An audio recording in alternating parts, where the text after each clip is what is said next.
Good morning, everyone. Welcome to the Operator Relief Fund podcast series, Stories with an Impact, powered by Carasoft.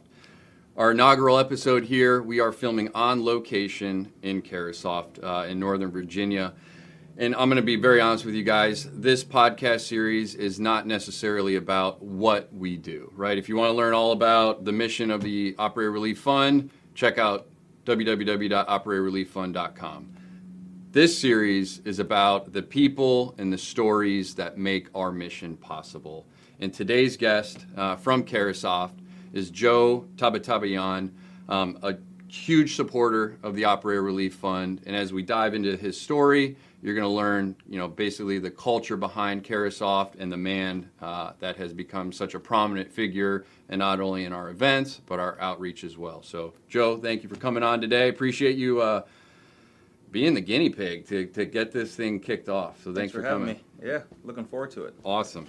So what I want to get into is, we talked before we turned the cameras on, right? This is not about an infomercial for Operator Relief Fund. This is not an infomercial for Carasoft. But there's something that I've noticed just in working with you and working with the entire team that I think is incredibly rare and it's incredibly unique. You have the company the size of Carasoft and a nonprofit relatively as small as Operator Relief Fund, right? There's a reason why I'm sitting in this chair. There's a reason why we're in your building. And so that's kind of what I want to dive into. And so if you don't mind, tell us a little bit about the man that Joe is, right? What do you do and what did you do before Carasoft? Sure. So I started here at Carasoft in 2012, so I'm on my 13th year here now. I've been a sales director here, managing a few of our emerging vendors and some of our more strategic ones as well. But it's been a great journey so far. We haven't always been this size. When I started, there was 170 of us, and today there's just about 4,000 of us. So just to hear you talk about who we are now, we haven't always been this size. Yeah. So it's been cool to watch this company grow from the day I started. Yeah. The doors opened in 2004, but to see the growth year over year from not only a revenue perspective, but from a personnel perspective, has been a great place to kind of work. Talk a little bit about that. So, 13 years here, walking through the halls, walking through the different floors, right? There's a specific, what I'll call like demographic. Like this is a young happening place. Absolutely. Right? Like, we were joking before the cameras turned on about The Office, right? And funny jokes. What was it like to, day one Carasoft? You show up, bright-eyed, bushy-tailed Joe. What does day one of Carasoft look like for you? The world was different, right? This was all pre-pandemic, so everybody was in the office every day together, and that was kind of part of what drew me to the company, right? Yeah. One of my best friends from college was working here, and he said, "Hey Joe, great place to work, great environment." I walked in for my interview, and it was a casual Friday here, so people were wearing Jordans and jeans and a t-shirt at first, and it kind of threw me off. Love it. But then I got to realize the culture here and kind of the people and how they work together really well together, and it's just been a really cool ride. But day one, everybody kind of brought you in. Everybody spent a lot of time going to lunch together, getting to know each other, training each other, and kind of building that camaraderie, and I think that's led to why I've been here for 13 years. I think it starts from the top, and working for people like Craig and Mike has been great because having that same boss for 13 years is great, and it kind of really helps you grow within the company. Sure. No, I love that. You talked a little bit about like that camaraderie, right? At what point did the nonprofit world, at what point was that introduced to you? I mean, was Carasoft your first exposure to nonprofits, or did you have stuff before Carasoft that you were passionate about? So great question. So actually, when I graduated from Radford in 2011, my last 6 credits were an internship, and I interned at the USO. So I've worked at a nonprofit or interned at a nonprofit. So I was at I was at the USO working with the Wounded Warrior Project, essentially. So working out of Fort Myer. Taking a lot of folks to different events and working with a lot of the vendors and primes that we work with today, which looking back at it, it's pretty funny. We would do different events where the Lockheeds and the Northrops, and they would all come work with these warriors and try to give back. And then after a 3-month internship, they offered me a full-time job to do Operation USO Care Package, and that was at Fort Belvoir. And same concept, we would travel the country, hold these stuffing parties, and host our vendors and different partners to kind of come in and get these care packages to ship over. So that process was really cool, and as a 21-year-old, it was really moving when I would go to an event and see a quadruple amputee my age, and then see how thankful they were for the things we were doing. So it's been hitting for me since basically day one. I don't remember if we ever talked about this, but I got one of your care packages. That's awesome. We were in Afghanistan 2016, and we learned about the USO Care Package program, and we went online, filled it out, and sure as shit, within about a month, we had this gigantic care package. And we went for the I think they called it like the digital entertainment package. So we got like an Xbox table, bunch of big lounge chairs, games, and just something as simple as sending a care package. Like I'll give you the behind the curtain, right? Like it's so impactful for guys like me and gals who are serving, who are deployed, to get a little piece of home. So that's I didn't know you did that. That's pretty. That's it was insane. awesome. Now, the internship USO, is that something that did you choose USO? Like, was there a list of nonprofits you're like, hey, I want an intern for this one, or?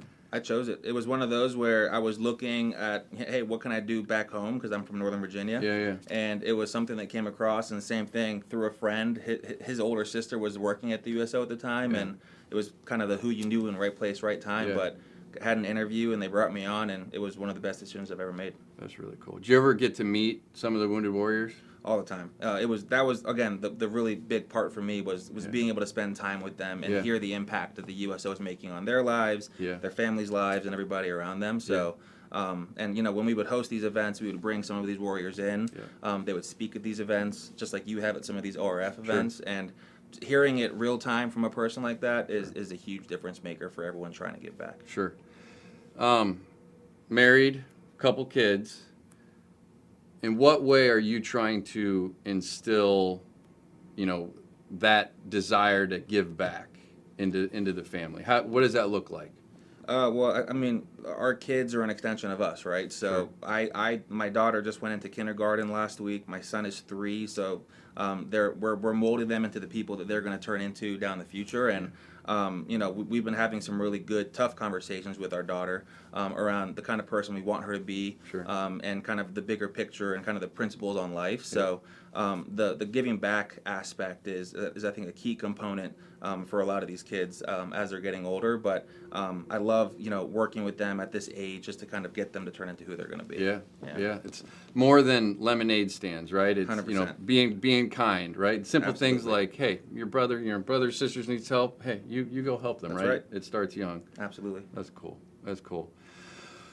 Bringing it back to day one, Karasoff, right? So you already have what I'll call like the giving drive, right? You did that before Karasoff. You get to Karasoff. What was it like to work for this company initially, with regards to like their giving? I mean, was there volunteer? Like, I know what it is today because Operator Relief Fund is a beneficiary of that. But what did it look like at the beginning? Sure. So early on, it was just really trying to create opportunity for people to give back, right? So we weren't a part of all of these great foundations that we support today. But it started around a lot of the times where giving is most needed, right? And that's the holidays, right? So we would do a Thanksgiving drive. We do a couple different holiday drives around Christmas. And I just think between those events, it gave the opportunity to have folks from the team come in and spend time doing these things together. Whether it was wrapping shoeboxes together or, again, doing a assembly line for Thanksgiving and reading out the number of families that's going to impact. And again, when we have 30 or 40 or 50 Karasofters together stuffing a truck on a Saturday morning, it sends a big kind of picture to the rest of the company of, hey, here are the little things we're doing that are making a pretty big difference in the world. Was there ever... So I would describe that and being a recipient of y'all's support as like organic support, right? Is there ever a formal, I guess I'll call top-down push for Karasofters, as you say it, to do this? Or is it really more of a bottom-up thing? Like you guys just come together and you're like, hey, let's do this. Yeah, I think it's a little bit in the middle, right? I think we do a really good job in the company giving people the opportunity and showing them the list of events that they can come support. But again, at the end, it starts from the bottom, and hey, who wants to actually go put in that extra work or Sure. go give back in some way? Yeah. But it's been great because no matter what we do as a company, no matter who the foundation is or what the event is, it's usually more and more people offering up to go help and give back. And I'll use our golf tournament that we did with you guys as an example. Yeah. I think we had 25 or 30 Carousel Oh, yeah. volunteers who, of course, who wouldn't want to spend a Monday out on a golf course. Sure. But it was, again, just the fact that it doesn't take begging for people to go to these things. It's Sure. usually people volunteering. Yeah, no, that's insane, man. And on that note, the golf tournament, obviously smashing success. And I'll say this for everybody: that event could not have happened without you and your team being there, right? And I'm not talking just day one stuff. Like the entire backside support was insane. About Operator Relief Fund specifically, what about ORF? Draws you in, or another way to think about it, like why ORF? Like all the other organizations out there that are doing great things. What's the drive behind partnering with Operator Relief Fund? I think it kind of takes me back to my USO days, right? There was a lot of that, and I think hearing you speak at a couple of these events, again, really just kind of took me back to a nostalgic 12 years behind and reminded me of my USO days, right? Working with the actual warrior and hearing the story. And it honestly took one event of you talking about the impact it made on you as not only a husband, but as a father. And that's I think, what put the twist on me, and the difference ORF makes for you. And I could just see us multiplying that by thousands of people around the country that need the same help. Yeah. So for me, that was the hook. And now it's just a matter of continuing to build that momentum. Yeah. Because I know you're involved in other causes, right? I know, what was the foundation that you just had a golf event for? Yep, the Coach Costello Foundation. Tell me about that. What's the origin of that? Yeah, sure. So Coach Costello was my basketball coach and teacher at Broad Run High School in Ashburn, Virginia. He spent 25 years teaching and part of Loudoun County's public schools. In the early 2000s, he started the Adaptive Field Day program at Broad Run. Okay. So for a lot of the special education kids, he would have their own special field day for them with unique equipment to make it really worthwhile for these folks. And the year before he was getting ready to retire, he unfortunately passed away on vacation. So when he did, the very next day, there was a huge event at our high school where a couple thousand people showed up.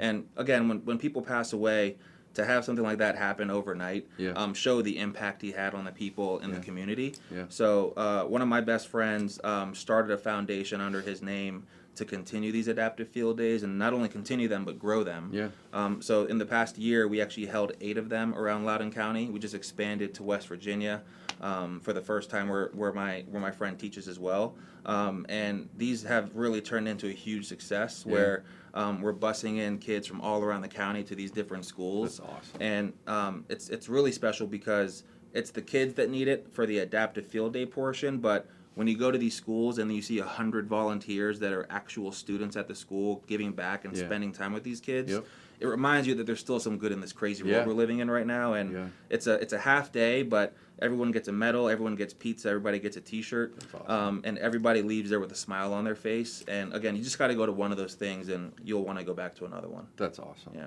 Are there other organizations that you personally, outside of Carasoft, are involved with? That's really the main one that I run with today. Right now, my organization is 2 little ones at home. Yeah, that's full-time dad, husband, baby. I love that. I love that. And like, truth be told, if you don't prioritize that, learn from my failures, right? If you don't prioritize that, if yourself isn't right, then your family's not going to be right, then your work life's not going to be right. Sure. So you got your priorities in the right spot. As a leader at Carasoft, right? What are some of the values that you try to demonstrate, that you try to teach to those teammates that you work with here within Carasoft? Sure. I think you got to lead by example, right? When I bring people on, I make sure I set the right expectation of what we want to see from them from a day to day. Sure. But my goal is to help everybody around me grow. And as a manager, you're not helping the people around you be better, then as a manager, you're not doing your job the right way. Sure. So when I have our folks come on, we make sure that they understand kind of just the company morals and who we are as a company and as a team. And then we just kind of walk them through the best practices, right? And we walk them through the success we've had as a company, and we really teach them to utilize the resources around them. Yeah. Because, again, since 2004, there's been war, there's been pandemics, there's been everything that could go up and down in this world. Yeah. But if you look at our growth chart, we've never had a dip. There's always been an up and to the right kind of projection on our side. Yeah. So I try to show people that of, hey guys, take this knowledge and Yeah. really run with it, because again, the knowledge that you can hear from the Carosoft leadership around the building is going to really create a successful person for sure. When you look at other companies, I'll say the size of Carosoft, right? Who may not be at the level of corporate giving and corporate volunteerism that you guys are. What would you say, if there was a group of board of directors here from those companies, what advice would you give them to say, hey, if you wanted to start an outreach program, if you wanted to start increasing volunteerism at your organization, how could they do that? Honestly, they just got to hit start, right? They got to get the ball rolling, and it's a lot of times everyone creates these groups, and then no one wants to take that first step or take that chance. And people need to take that chance, knowing that there might be a failure, right? You might run an event that you only have 8 people show up to, right? And for some people that's success, for other people that's a failure.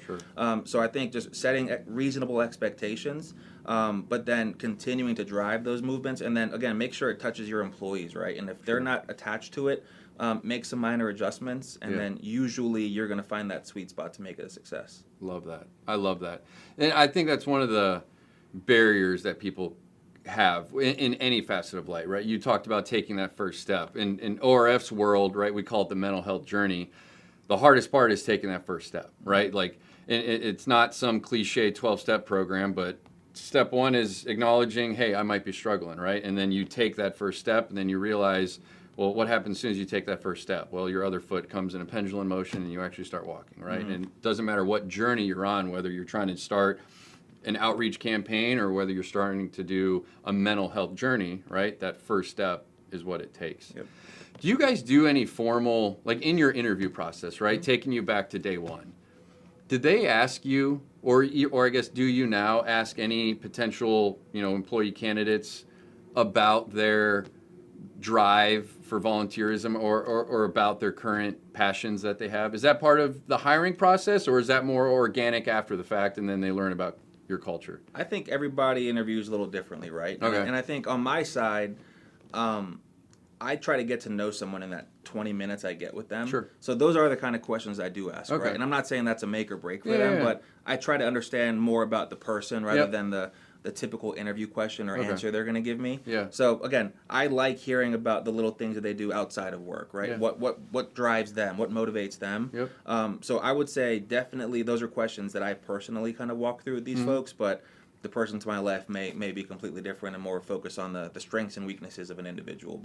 But I do think that's a key component of learning about someone's foundation, because again, our team, specifically my team that I manage, has a pretty unique culture, and I think it's good for the people to come onto this to kind of have that same mentality for sure. Going back to the culture of your team, tough question. Of all of the amazing, we'll call them sitcoms out there, I'm talking like Parks and Rec, I'm talking The Office. If you want to go back to like Seinfeld, that's fine. What sitcom or television show do you think best represents your team, or what, in what show does your team best reflect, kind of thing? If you had to think about it. And it could be little parts, right? I mean, are you guys walking around like The Office? I mean, do you guys have a Dwight Schrute walking around this place, or what? We actually do have we do. So The Office is a really, really good one, and I've watched every episode of that multiple times, and I could probably list a person on my team to tie to a person from The Office for sure. So I'm glad you led with that one. I'm not going to call myself Michael Scott, but I would say we've got a couple Michael Scotts and Dwight Schrutes on the team for sure. I think another cool show, maybe not a sitcom, but Succession is another one that I watched on HBO. And Mike Schrader gives me some pretty good Succession vibes. Love it. From that show for sure. Do you have a coffee mug that says "World's Greatest Boss" that you bought yourself? No one's gotten me that one yet, and I'm not buying that one for myself. I love it. My first. So after I graduated college, before I joined the Army, I had what I call my big boy job, and I worked for a nonprofit that worked with kids and adults with disabilities. But I was a diehard Office fan, and I started getting all of the, like, not at Amazon at the time, but I think it was like eBay or something. I just started buying all this Office memorabilia. I had all the little bobbleheads. I had the World's Greatest Boss Cup, and I was not a boss. I had my little Dwight Schrute figurines, but yeah, I'm a big Office fan. I would change on the door because I was director of development, assistant to the regional manager. Yeah, I love that. I love that. One thing I want to do with these discussions, this podcast series, is I'm going to end every discussion with 3 questions, and the idea is just to get your honest thoughts, right? Not having served, but still understanding that trauma is trauma. We all go through our own various struggles, and so with that kind of the setup, if you will, what does healing mean to you today? And it's kind of intentionally ambiguous, but like, what does healing mean for you today? As in, like, the definition of it, or? So, I mean, if you're everybody experiences trauma in some part, right? And I'm not talking gunshot. I'm talking mental health struggles that they deal with, right? How have you overcome a mental health struggle in your life, right? And that, when I say healing, that's what I mean by healing. Sure. So, like, what does healing look like for you? So I think the first step is accepting, right, that you need a healing, right, that you need to go through that process of healing. Yeah. I think a lot of times, including myself, I'm guilty of this. I push back on the healing process because I think I'm okay, or I think there isn't a problem, when there really is an underlying issue. So I think step 1 of that would be accepting it. And then step 2 is just really just kind of going through the process to kind of get to improve, right, and get better and show that you're improving. But it's going to take a village to do that. You can't do it on yourself. Sure. And I think that's another really key component is I've been lucky enough to have a huge family on my side, plus my wife's massive family on her side, to help us kind of pick each other up when anybody is down. Yeah. So again, being around the right people has been really helpful there. But that's kind of the big piece there. I love it. You already kind of touched on it, but number 2, what advice would you give somebody struggling right now who's not ready to ask for help? Man, that is a tough question. I would say you need to go talk to your closest friends and family, right? And again, it's easier said than done, right? In my shoes, but surround yourself with the people that you're comfortable with, that you can have an open and honest conversation with, that you aren't ashamed to talk to anything about. And again, the more you can address it early on, the better it's going to be in the long run, for sure. Sure. No, I love that. All right, final question. What does impact look like in your life now? What does impact look like in your life now? So I think from an impact perspective, I think it's showing actual change, right? So I'm going to use my kids because they're my everything right now. Yeah. And I think if I see them making changes for the better on their side because of the impact that my wife and I are making on their lives from a day to day, I think that is a huge component there. But it's actual change, right, is to me the big impact. And if there isn't change happening, for better or for worse, then you're probably not making the right impact on an individual. But for me, it's really just the matter of feeling that change after the fact. Yeah, I love that. Seeing tangible results, right? You do something and you actually see the results from your actions, right? Definitely. I love that. I love that. Well, Joe, thank you for your time, brother. I'm honored not only to be in this chair in this building, but that you would, give us your time, give us your story. If you guys are interested in learning more about either Carasoft or the Operator Relief Fund, please check out our website, www.operatorrelieffund.org. Once again, this was Operator Relief Fund podcast series, Stories with an Impact, powered by Carasoft. We'll see you guys in the next episode.